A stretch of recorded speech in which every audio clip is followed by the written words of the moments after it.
In the small mountain village of Eldridge, where the river ran clear and the winters bit hard, there lived a boy named Elias. He was 12, slight for his age, with hands always stained from helping his father mend fishing nets.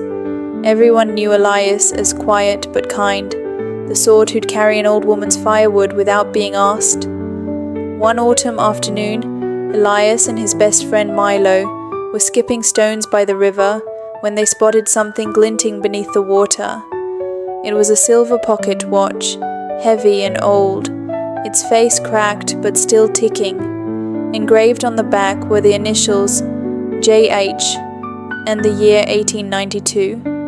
Milo's eyes went wide. "That's got to be worth a fortune," he whispered. "Old Jacob Heller lost his grandfather's watch years ago. He still talks about it at the tavern." Elias turned the watch over in his palm. He thought of the new boots his mother needed, the ones with the hole in the sole that let the snow in. He thought of how his father's hands shook from cold every winter because they couldn't afford better gloves. A reward, even a small one, could change things. "We could say we never found it," Milo said, voice low. "No one would know." Elias almost agreed. The words sat ready on his tongue, but when he closed his fist around the watch, it felt warm, too warm, like it carried the heat of every hand that had ever held it. That evening, Elias walked to old Jacob's cottage at the edge of the village.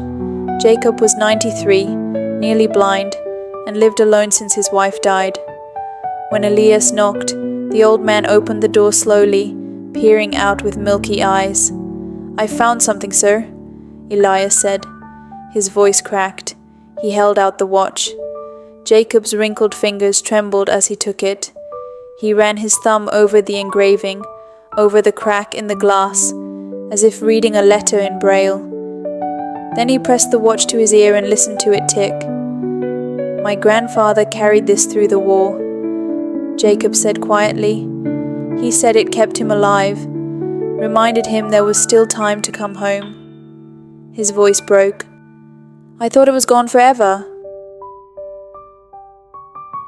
He reached into his pocket and pulled out a few worn coins. All he had, Elias knew, the old man had left before winter. Elias shook his head. "I don't want money, sir." Jacob looked at him for a long moment. "Then take this," he said, and pressed something small and cold into Elias's hand. It was a smooth river stone, worn perfectly round. "My wife used to say," Jacob told him, "that honesty is like this stone. It doesn't look like much. People walk past it every day. But if you carry it long enough, it becomes the thing that keeps you from sinking when the water rises." Elias kept that stone in his pocket for the rest of his life. Years later, when Elias grew up and became the village school teacher, children would ask why he always carried that same smooth stone. He'd smile and tell them the story, not of the watch, but of the night he almost lied and the night he didn't. And every time he told it, he'd add the same line. "The truth doesn't always feel good in the moment. Sometimes it feels like swallowing a rock. But lies? Lies sit in your stomach forever. Honesty, real honesty, it wears smooth over time. And one day, you realize you're not carrying the weight anymore. The weight is carrying you." The children never quite understood, but they remembered the stone. And some of them, years later, when faced with their own glinting watches in the river, put them back in the water and walked to the right door, because someone once told them a true story. The moral of the story is, honesty may cost you something in the moment, but a lie costs you for the rest of your life. Choosing truth, even when it's hard and offers no immediate reward, keeps your heart light and your conscience clear.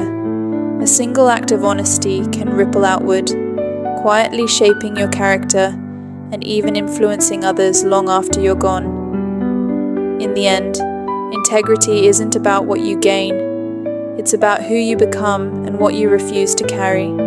If you enjoyed the story and and the little spark of warmth it left behind, I'd be truly grateful if you gave it a like, shared it with someone who might need to hear about honesty today, and subscribed for more quiet stories like this one. Thank you for watching.